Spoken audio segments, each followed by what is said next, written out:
Hello, my name is Laura Hart, and I am here with my colleague Noah Diamond, who is our senior manager of Robofun. And we're starting back our heart to hearts, which have been on hold for like a year. And what a great day to restart. Halloween. How cool is this? Yes, So, how are you today, Noah? I'm good. I'm good. How are you? I'm good. I'm excited about I like the Halloween. hat. Thank you. Thank Yeah. you. Um, I'm going to start. We are here to talk about what makes RoboFun camps and what makes RoboFun so special. And we want to tell you all about that. As an entry, I'm going to get my heart to hearts back. We're going to do it once a month. And I'm about to do a series on AI and learning, and it's going to be really exciting. And to get things going, I wanted to talk with my colleague Noah, we have worked together for over 10 years, and Noah does amazing work. So first, we're going to start with some housekeeping things. To begin with, I'm Laura Hart, and I am the CEO and founder of RoboFun, a 26-year-old company run. We are a woman-owned company and woman-run company. And what we do, my goal is to help kids love to learn by making and building things that are important to them. And through the building process, they become more engaged, more attached. Um, and that's our goal, is when they leave RoboFun classes, they're like, oh my God, I need to learn more about that topic. That is exciting to me. So we're trying to help move the curve in learning towards bringing passion back into it. What we do, that's my goal. And we do that through running classes in coding, in robotics, in Minecraft and circuitry, and in stop motion animation. And we do that I'm going to remove my hat for a little bit. It feels like I can see you all a little better. We do that through our classes, our camps, our after schools, our birthday parties, and our private lessons.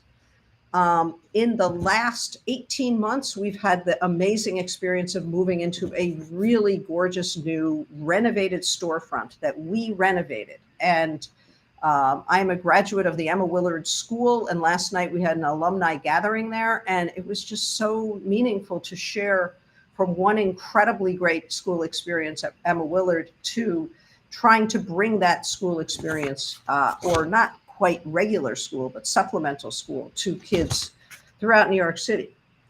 I'm going to just mention a little bit of our history, and then we're going to jump into this.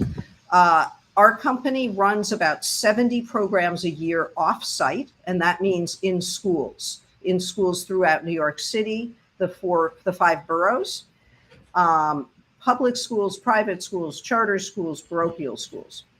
We also are the recipient of 3 National Science Foundation grants, and our current NSF grant is with 2 schools in Brooklyn, using a little robot to help children learn math better.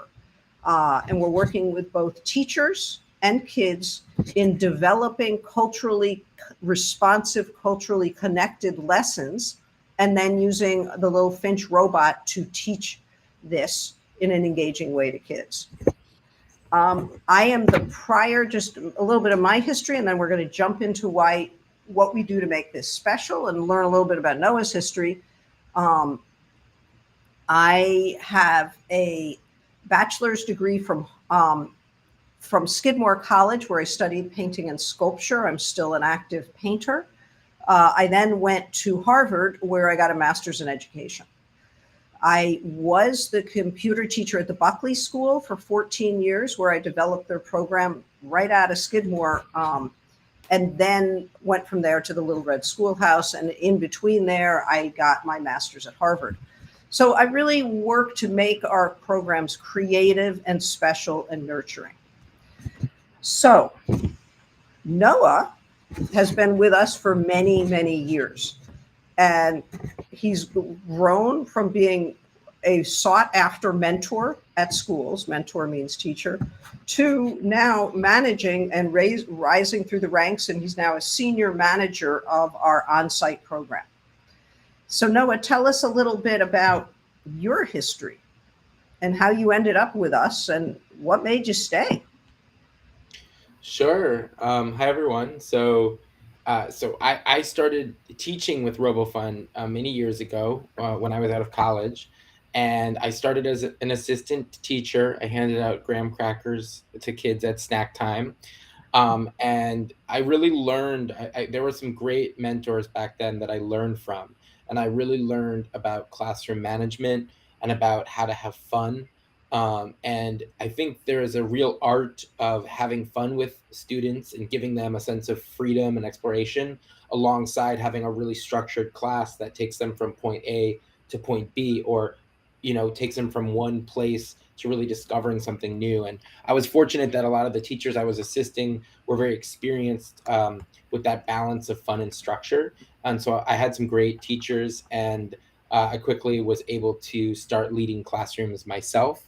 And I really loved it. I really loved uh, the emphasis RoboFun has on student led projects, like that the kids are really into it, that they're passionate about it. And at the same time, RoboFun really emphasizes the teacher's passion as well. So it's a mutual experience, and it's really the teacher's sense of passion and engagement with what they're doing that really is like a model that inspires the students. So that is one thing that is really special about RoboFun in my experience, is that we hire teachers that are really passionate about the type of work we're doing, and they're passionate about the concepts of it, not just like the formula, like getting it right. It's not about getting the answers right on a test, although a lot of the work we do may help with that. It's really about like the discovery and the passion of it. So when I was teaching, for example, I was teaching a kindergarten class in something called pre-robotics. But at the time, I was very interested in learning about larger machines, one of which was an icebreaker, which are these huge nuclear powered boats that go through ice and break it up. And so I Uh-huh. ended up showing videos about that to some of the students, and they got really excited about it. We ended up developing these like Lego icebreaker looking boats that could ride around with motors. But I actually ended up being able to teach them a bit about how nuclear reactors work. And it was all through the Lego. It was like all connecting together. So that's one of the things I love about RoboFun classes, and why I was a teacher. And at a certain point, though, of course, I transitioned to being a manager as well. Yeah. So more That's behind great. the scenes. Yeah. That's great. So we might have already covered this, but um, what do you feel makes RoboFun unique? Both from the point of Yeah, I view think it. of teaching. Okay, before we go any further, there is one comment that you taught me, not comment, but concept of classroom management that you learned from a former manager that was just a great comment, which is when you're teaching a class, there's always something you can do. You might have 10 or 12 kids who all look busy, but guess what? There's always a way to interact. And so we really infuse that in all of our trainings that, well, everyone looked happy, so we didn't have to do anything. Nope, that's not the case. All of your children might look happy, but that's your time to go around and, okay, how is it go? Do you have any problems? Show me what's going so well. So that was a really good comment. And did I kind of phrase it right? Was there a I different way? I don't. I know the comment you're talking about. I feel like you told me that comment, but maybe it was the other way around. I don't even remember at this point. Okay. All right. Yeah, but I Well, get what you're saying, and I think it's a great point. Like, even when kids are enjoying themselves and engaged, we emphasize the importance of going up to them and asking them, "What are you working on? How's it going? What do you think? What's your plan?" And both celebrating that they're doing well and continuing to think ahead with it. yeah, good. So do you want to tell me a few things that you think makes RoboFun unique, both as what we do with children, but also as a company? Because I think we stress things as a company that uh, sort of filter down to how we work with children. Yeah, I mean, I think the one big thing is what I was sharing about before, which is that it's well, I emphasize the teacher passion, and though we have set curriculum, we offer a lot of flexibility for the teacher to bring their own interests and connect it with the curriculum.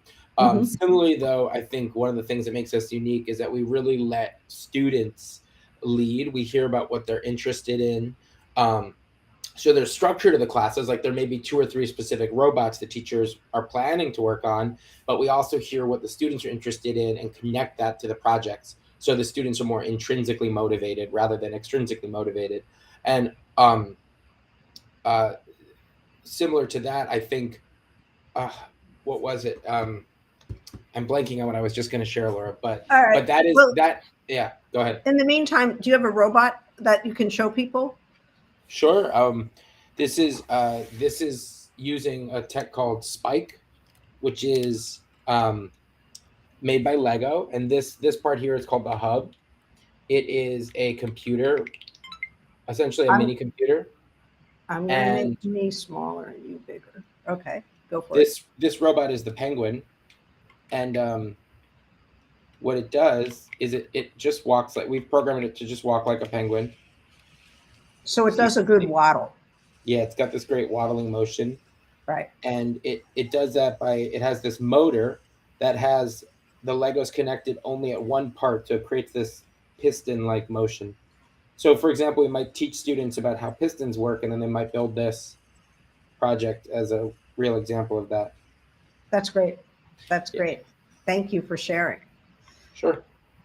All right. So I also want you to tell us what programs are coming up, because we have a lot of programs coming up in November. It's really exciting. We do, yeah. We've got a lot of exciting stuff. So we actually have camp tomorrow for Diwali. Um, that's from 9 a.m. to 4 p.m. And so as I share about this, Laura, I'm going to tell people a little bit about the structure of camp, so Sure, they that'd be know great. what's there. Yep. So basically, we have pre-K camps through 8th grade. Our pre-K camp is called Little Engineers. Our kindergarten camp is called Pre-Robotics, and those 2 camps run from 9 a.m. to 12 p.m. For first graders through 8th graders, we've got robotics camps in the morning as well from 9 a.m. to 12 p.m. And then we've got Minecraft and coding and game design, or Python coding for the 5th grade and up students available in the afternoon from 1 to 4. So we've got camp tomorrow for Diwali. We've got camp next week for Election Day. So, if you need to go out and vote and need somewhere for your kids to be, come to us. And then we've got camp for Veterans Day as well. Yep. And I've got Okay. more I can So share about, but I'll start there. Yeah. 1st, 5th, and 15th. Is that right? The 11th, 1st, 5th, and the 11th. Okay. I'm going to add that to the chat for everyone. So the one thing that happens in between the morning and the afternoon is what I really try to infuse in our programs is sort of family style lunch, where the kids eat, and if it's a nice day, which I think tomorrow is supposed to be, for one, we're directly across the street from a really nice playground where we have supervised play, because I also am very aware that we tend to attract a lot of wonderful, smart, quirky kids where they get going on building a robot. They're doing great, but the open time of going to the playground can be a little bit harder for some of them. And our staff are really ready to support and help in those moments.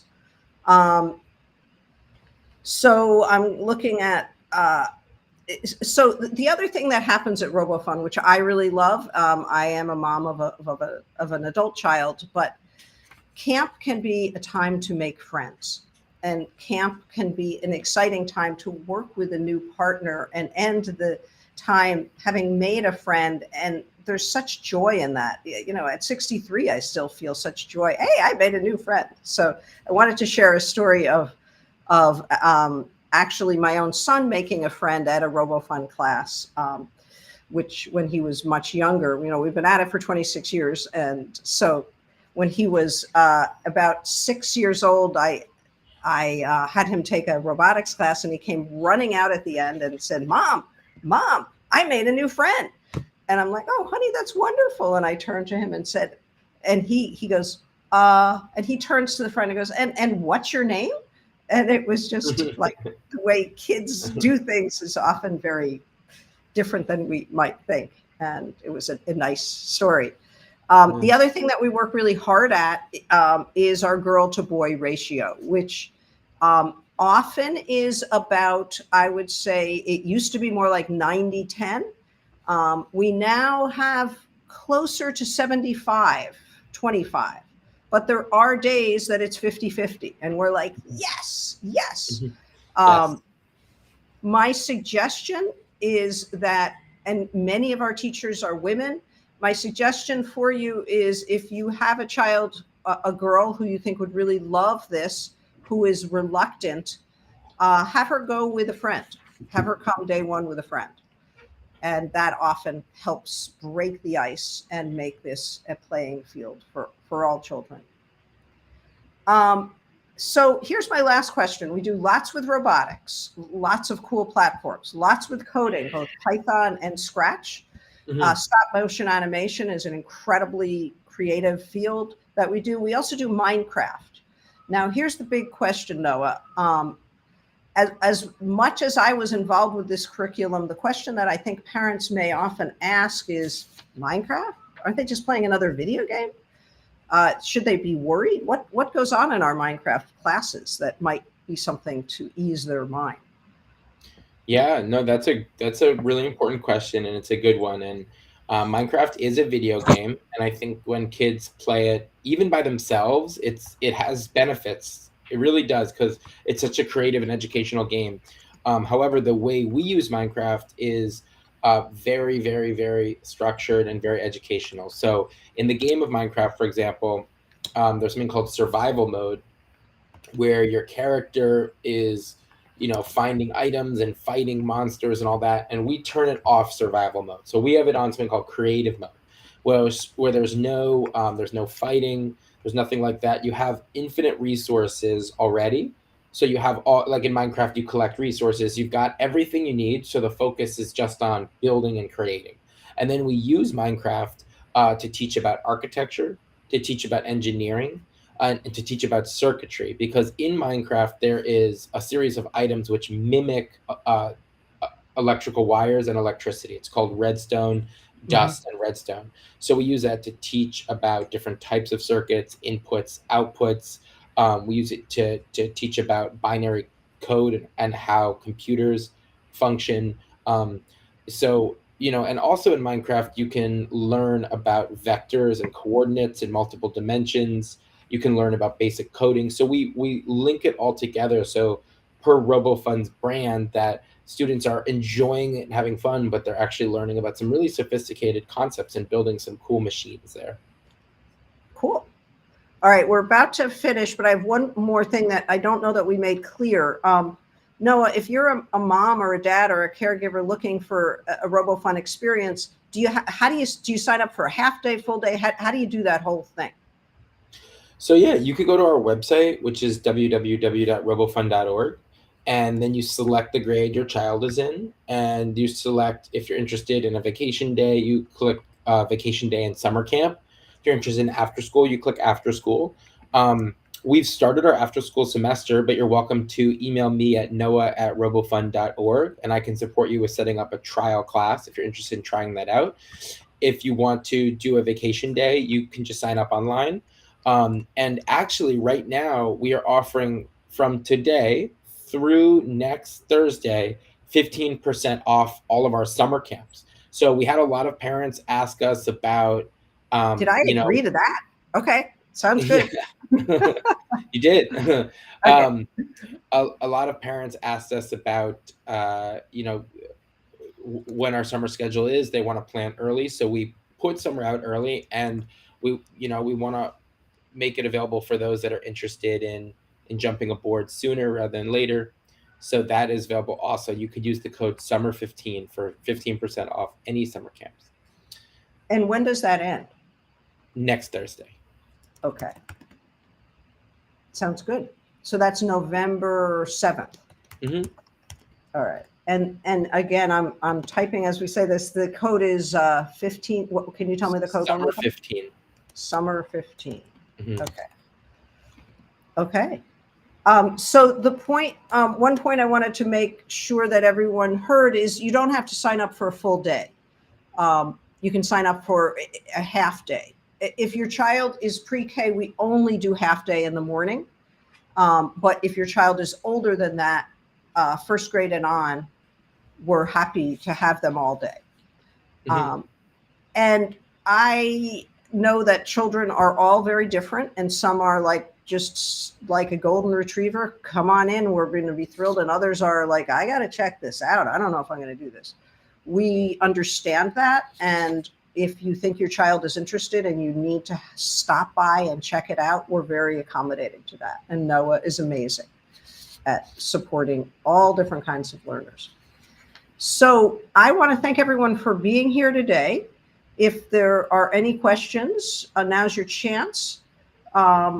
But we are thrilled. I'm thrilled to get the Heart to Heart back going. And Noah, thank you for being with us. Thank you, Laura. That was great. Thanks, everyone. Right. Thanks, everyone. Have a great day. Happy Halloween. Don't eat too much candy. Bye-bye.